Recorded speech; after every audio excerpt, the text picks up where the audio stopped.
안녕하세요. 저는 아이맵에서 데이터 분석가로 일하고 있는 이슬아입니다.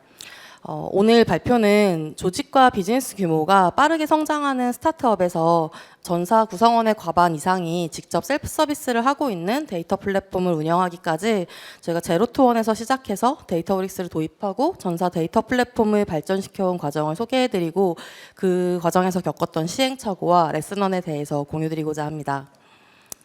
우선 아이맵이 어떤 프로덕트를 만들고 있는 조직인지, 그리고 아이맵의 데이터 환경이 어떤 과정을 거쳐서 만들어지기 시작했는지, 그리고 그 과정에서 왜 문제를 다시 정의하고 데이터 관련된 전략을 수립하게 되었는지, 또 데이터브릭스를 도입한 뒤 현재 어떻게 달라졌는지의 순서로 발표를 진행하도록 하겠습니다. 네, 아이맵은 브랜드 빌더로 더 다채로운 컬러의 브랜드가 세상에 존재할 수 있도록 브랜드의 시작과 성장에 필요한 모든 것을 제공한다는 미션을 가지고 있습니다.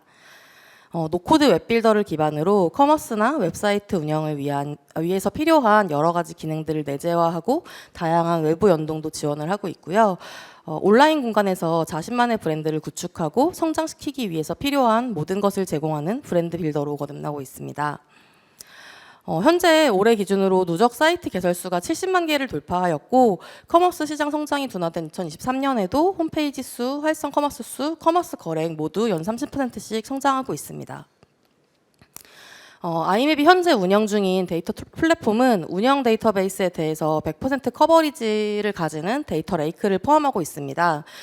내부 데이터뿐만이 아니라 각종 클라이언트 이벤트 툴이나 툴 등의 서드파티 등에서 수집되는 외부 데이터 역시 전부 내부 데이터 레이크로 내재화하고 있습니다. 현재 주니어 6인, 평균 연차 2년 미만의 주니어 6인으로 구성된 팀인데요. 전사 110명의 내부 데이터 니즈뿐만 아니라 고객향 데이터 프로덕트를 만드는 역할까지 함께 지원하고 있습니다. 저희 전사 구성원의 60% 이상이 데이터브릭스로 구축한 데이터 플랫폼에서 직접 쿼리를 실행해서 데이터를 조회하고 대시보드를 생성하거나 조회하는 활성 유저로 상당히 높은 수준의 셀프 서비스를 운영하고 있습니다. 저희가 이제 현재의 스테이터스에 도달하기까지 어떤 고민을 통해서 이제 아키텍처가 지금의 상태로 도달했는지 말씀드리기 위해서 우선 저희의 그 출발점부터 돌아보려고 합니다. 2022년 말에서 이제 23년 초에 아이맵의 프로덕션이 이미 약 7년 정도 운영이 되고 있는 상태였습니다. 이때까지 사실 데이터 전담 인력이 사내에 존재하지 않았고 데이터에 대한 요청이 오면 백엔드 엔지니어들이 적당히 추출해서 주거나 혹은 BO에서 그걸 조회할 수 있도록 기능으로 구현을 해주고 있었습니다. 그런데 이제 이 시점에 저희 조직의 규모가 거의 2배 가까이 빠르게 커지면서 비즈니스와 프로덕트의 현황을 모니터링하고 비즈니스나 제품 전략의 수립을 위한 여러 데이터에 대한 니즈가 굉장히 급격하게 증가하고 있는 시점이었습니다. 이때 데이터 인프라와 관련해서는 운영 데이터 스냅샷을 매일 새로 덤프해서 리플레이스하는 스테이징 DB만 가지고 있는 상태였습니다. 이 당시에 사실 가장 중요한 과제는 주요 KPI들을 산출하는 것이었습니다. 그래서 일단은 빠르게 지표를 서빙을 해야 했기 때문에 로컬 환경에서 그 데이터베이스 클라이언트 툴이나 보토3 같은 SDK를 사용을 해서 스테이징 DB에서 데이터를 로드하고 데이터를 로드한 다음 로컬 환경에서 전처리하고 지표를 생산해서 이제 최종적으로 태블로로 서빙을 하기 시작했습니다. 근데 이 과정에서 많은 문제점들을 발견하게 되었습니다. 여느 성장하는 스타트업들이 그렇듯이 지난 세월 동안은 히스토리 관리가 잘 되지 않아 왔고 ERD나 DB 카탈로그도 미흡한 상태였기 때문에 필요한 데이터가 뭔지 파악하려면 백엔드 엔지니어의 지원을 받아서 운영 코드의 동작을 분석하거나 혹은 분석가가 직접 데이터를 다 열어보면서 에스크 데이터를 하면서 스스로 이 원천 데이터부터 파악하는 일에서 시작을 해야 했습니다. 그래서 데이터 분석가는 매우 많은 데이터를 일단 어떻게든 끌어다가 열어보고 광범위하게 EDA를 해야 했는데 그러다 보니 스테이징 DB 스펙의 제약으로 데이터를 로드하는 데에만 20분에서 40분씩 걸리는 일도 비일비재했고 조금만 무거운 쿼리는 실행 자체가 불가능했습니다. 또 수십 기가의 데이터를 로컬 환경에서 랭글링하고 결과물을 태블로에 업로드해서 서빙하다 보니 이 과정 자체가 굉장히 느리고 무거웠습니다. 그럼에도 불구하고 이 시기를 거치면서 전사의 비즈니스 지표들이 어느 정도 정리가 되었고 이 개념적인 정의에 맞춰 데이터를 처리하는 조작적 정의까지를 구체화하는 작업은 어느 정도 이루어졌습니다. 이제 이렇게 전사 KPI를 생산하는 프로세스가 어느 정도 정리가 되면서 그 작업을 자동화하기 위해서 이제 파이프라인 구축을 첫 삽을 떴습니다. 그래서 우선은 글루, 아테나 그리고 레드시프트를 도입을 해서 지표 산출에 필요한 데이터들을 별도의 분석계에 쌓기 시작했고요. 분석을 위해 수집한 데이터의 처리 단계에 따라서 메달리온 레이어를 적용한 데이터 스토리지를 구성했습니다. 처음으로 이때 파이프라인 오케스트레이션 툴인 에어플로우를 도입을 해서 지표를 산출하는 프로세스를 자동화하는 파이프라인을 구축을 했고, 데이터를 좀 더 쉽게 탐색할 수 있도록 오픈소스인 데이터허브를 도입해서 데이터 카탈로그도 운영을 하고 있었습니다. 이제 이렇게 ETL 파이프라인을 운영하기 시작하면서 전사 KPI를 어느 정도 안정적으로 서빙할 수 있게 되었습니다. 그런데 이 과정에서 또 새로운 문제들을 만나게 되었습니다. 이제 우선은 운영 DB의 데이터 품질로 인한 문제가 지속적으로 발생한 것인데요. 우선 운영 애플리케이션에서 바로 비오 어드민으로 조회되는 지표들의 조작적 정의가 명확하지 않다 보니 분석계에서 제공되는 지표들과 일치하지 않았고, 서로 다른 숫자들이 구성원들의 혼란을 가중시키고 어떤 것이 맞는 숫자냐, 뭘 믿어야 하냐 이런 문의들이 왜 틀리냐 이런 문의들이 지속적으로 제기되었습니다. 또 운영 DB에서 수시로 발생하는 임의의 데이터 변경이나 애플리케이션에서 실행되는 물리 삭제 등으로 인해서 과거 데이터에서 변경이 계속 발생하는데 이 변경이 언제 어디에서 어떻게 일어나는지도 알 수가 없었습니다. 그래서 우선은 삭제로 인한 데이터 변경으로 정확한 정보를 알 수 없는 문제 먼저 해결하기 위해서 당시에 이제 키네시스와 람다 그리고 파이썬 스크립트를 활용해서 가장 중요한 일부 지표를 산출하는 파이프라인의 데이터 수집단에 CDC를 적용하기 시작했습니다. 이미 이전부터 인프라 팀과 바이너리 로그에 대한 논의를 거쳐서 이제 DB의 바이너리 로그를 켠 상태였기 때문에 이런 구조로 비교적 빠르게 적용을 할 수가 있었습니다. 이제 이렇게 구조를 고도화하면서 처음으로 삭제로 인해서 집계되지 못했던 주요 데이터 변경점을 포함한 데이터를 수집할 수 있게 되었습니다. 그런데 이 과정에서도 역시 해결되지 않은 문제들이 있었습니다. 이 당시 마주한 문제들은 어떤 이 데이터와 관련된 시스템 운영에 대한 고민 없이 그때그때 당면한 문제들을 빠르게 해결하는 것에 주안점을 두고 파이프라인을 구축하고 추가해 오면서 생긴 것들이기도 했습니다. 이제 이 시점에서 저희는 저희의 상태를 한번 점검해 봤습니다. 우선은 안정적으로 전사 비즈니스 KPI를 서빙할 수 있게 되었고, 또 데이터 품질 문제를 해결하기 위해서 매뉴얼리 처리하던 전처리 과정 등을 파이프라인을 통해 어느 정도 자동화하고 분석 데이터 자산도 확보하게 되었고, 또 부분적인 CDC 적용을 통해서 기존에는 아예 유실이 되어서 알 수도 없던 변경 데이터도 일부 확보하기 시작했었습니다. 또 분석계 DB를 웨어하우스 서비스를 별도로 운영을 하면서 SQL을 사용하는 데이터 추출과 분석 환경에서도 굉장히 많은 개선이 있었습니다. 하지만 그럼에도 불구하고 여전히 잔존한 문제들, 그리고 이 과정에서 새롭게 대두되거나 발견되는 문제들도 있었습니다. 우선 비오 어드민 통계 페이지에서 제공되는 데이터와 분석계에서 제공되는 지표들 간의 불일치로 인해서 아까 말씀드린 것처럼 데이터 이 오차가 왜 생기는지 규명해달라는 요청 등 이 데이터의 신뢰도에 대한 문제가 해소되지 않았습니다. 또 그때 케이스별로 요청이 오면 저희가 탐색적 분석부터 시작해서 수집, 서빙까지의 파이프라인을 엔드투엔드로 구축을 하다 보니 해당 데이터가 유실되고 있거나 품질 문제가 있다는 것을 너무 늦게 발견하게 되었습니다.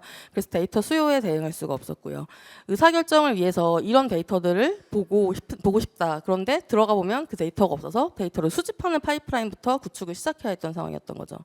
또 쿼리 사용 환경 자체는 개선이 되었지만 여전히 대량의 데이터를 파이썬 등을 통해서 자유롭게 랭글링하고 분석할 수 있는 환경은 마련되어 있지 않은 상태였습니다. 그래서 이때까지는 저희가 이제 시급한 회사에서 막 너무 급하다 빨리 해줘라라고 요청했던 시급한 문제 현상들을 해결하는 것에 집중을 했다면 이 시점에서는 우리가 지금 마주한 문제 현상을 그냥 해결하는 게 아니라 이 현상들이 대체 왜 발생하는가라는 질문이 굉장히 필요한 시점이었습니다. 그래서 우선은 일배치로 스냅샷을 리플레이스 덤프하는 ETL 파이프라인에서 오는 한계가 있었습니다. 또 운영단에서 중앙화된 로깅 시스템 없이 그때그때 필요에 의해서 이제 코드를 통해서 로그를 남기는 것들이 추가가 되어 왔었는데, 이때 애플리케이션의 변경이 있을 때 이 로그 데이터들이 같이 관리가 되지 못하고 그러면서 로그로서의 가치를 담보하지 못하고 있었습니다. 또 B2B SaaS라는 저희 특성 때문에 운영상의 필요에 의해서 코드베이스를 경유하지 않고 DB의 CUD 쿼리가 실행되는 일도 빈번하게 발생하고 있었고, 잦은 기능 추가나 변경이 있다 보니 데이터 품질의 정합성과 무결성이 관리되지 않고 있었습니다.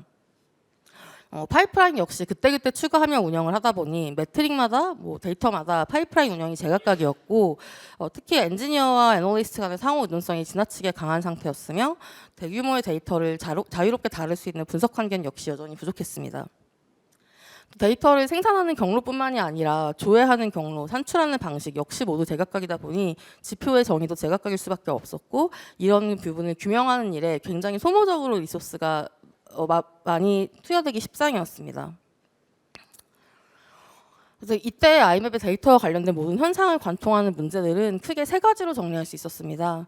첫째는 품질이 보장된, 신뢰할 수 있고 활용할 수 있는 충분한 데이터 에셋을 확보하지 못하고 있는 데서 오는 문제가 있었습니다.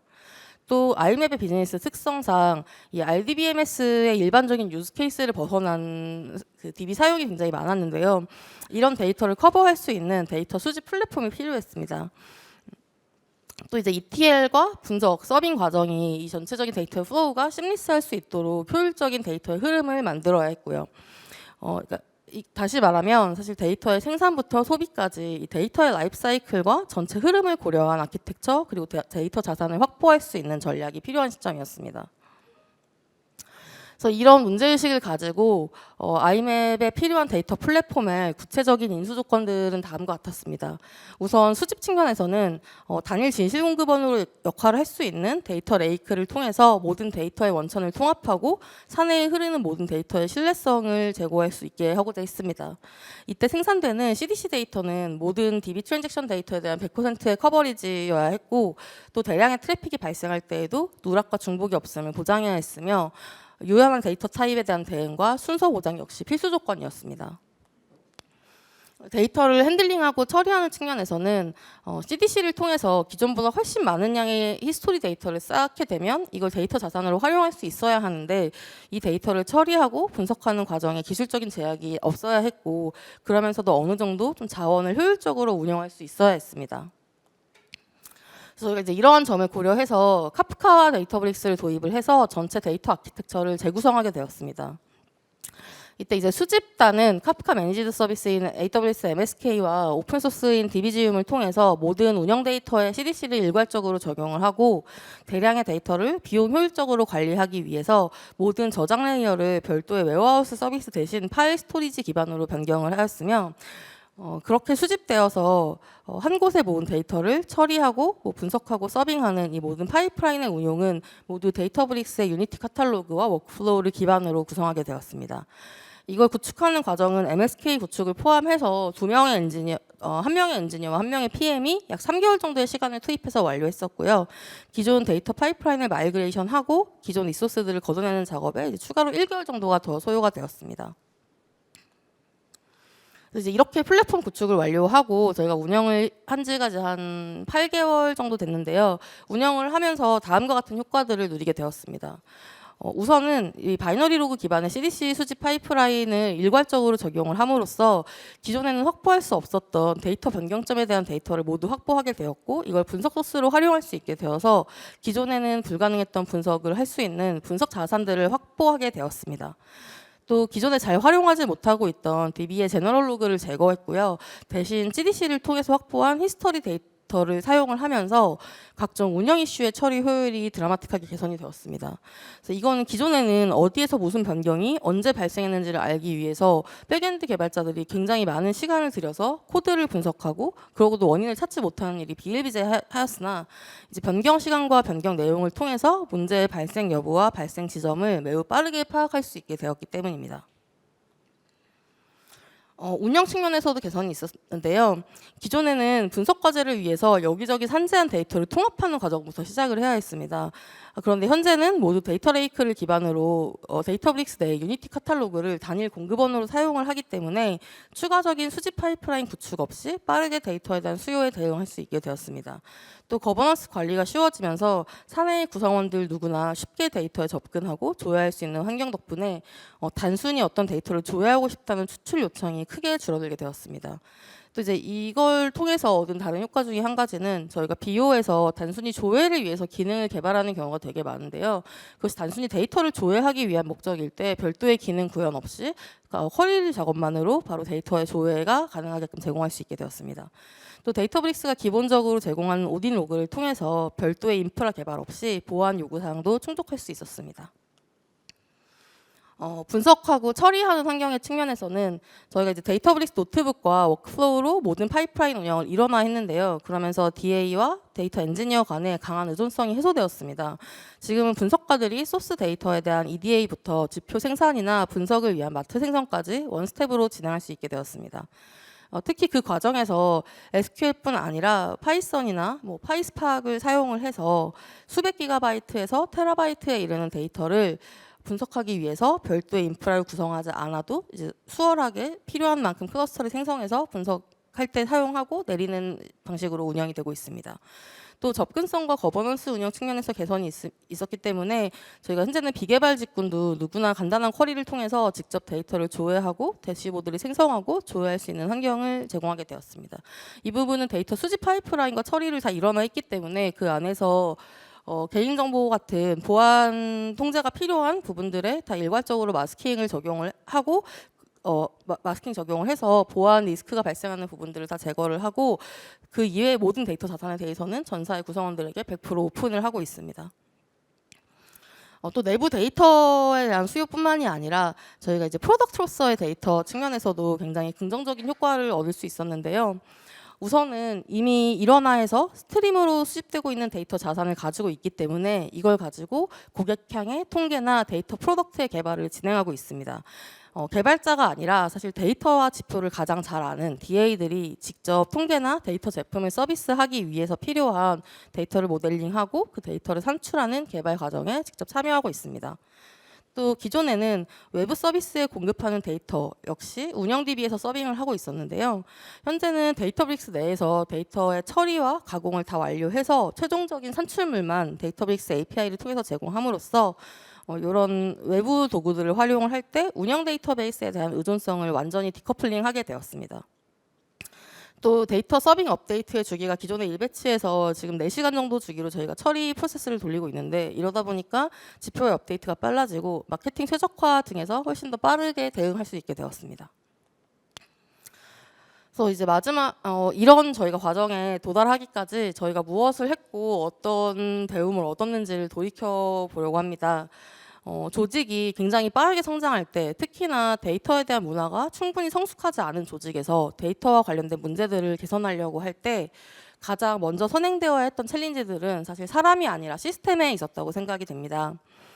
신뢰할 수 있는 데이터 자산을 확보하는 것, 그리고 데이터에 쉽게 접근할 수 있도록 접근성을 개선하는 것, 그리고 이미 잘 쓰는 사람은 더 잘 쓸 수 있게, 또 못 쓰는 사람은 쉽게 시작할 수 있게, 그리고 안 쓰는 사람은 데이터의 가치를 느낄 수 있는 기회에 계속 노출될 수 있게 해주는 것이 저희가 일관되게 지향해온 방향이었습니다.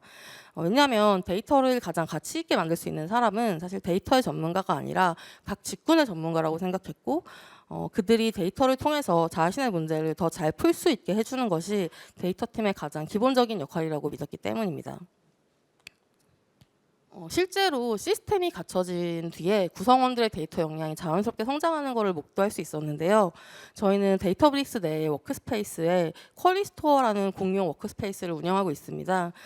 여기에는 어떤 식으로 동작해서 어떤 결과를 출력하는 쿼리인지에 대한 주석과 함께 쿼리를 저장해두고 있는데요. 이 스토어의 쿼리들은 누구나 조회할 수 있기 때문에 이걸 기반으로 구성원분들이 직접 원하는 데이터를 조회하실 수가 있습니다. 그래서 저희가 따로 전사를 대상으로 SQL 교육이나 이 데이터베이스 내에 있는 대시보드 사용법 같은 교육을 한 번도 한 적이 없는데요. 그럼에도 불구하고 이 쿼리 스토어에 쿼리들이 쌓이고 늘어나면서 이 쿼리를 조금씩 수정을 하거나 가져다가 본인이나 팀에 필요한 대시보드를 직접 만드시는 분들이 생겼습니다. 그래서 여기에 보여드리는 대시보드들은 사실 저희 모두 비개발 직군, 비데이터 직군의 구성원분들이 직접 구성을 하신 대시보드입니다. 그래서 저희도 사실은 이렇게 쓰고 계신지 몰랐는데 어느 날 들어가 보니까 되게 많은 대시보드들이 생성이 되어 있고 되게 많은 분들이 조회를 하고 계시다는 걸 알게 되었어요. 그래서 저희가 아까 그 인프라 아키텍처가 개선되어 온 이미지를 보여드렸을 때 구석기 시대에서 출발했다고 저희 팀원들끼리 지금도 얘기를 하는데요. 구석기 정말 아무것도 없는 데이터를 수렵 채집해야 했던 구석기에서 시작해서 현재에 이르기까지 굉장히 많은 변화가 사실은 채 1년도 되지 않는 시간 동안 이루어졌습니다. 그래서 이제 올해 초에 저희가 저희 팀의 미션을 좀 공식적으로 공식화하게 되었는데요.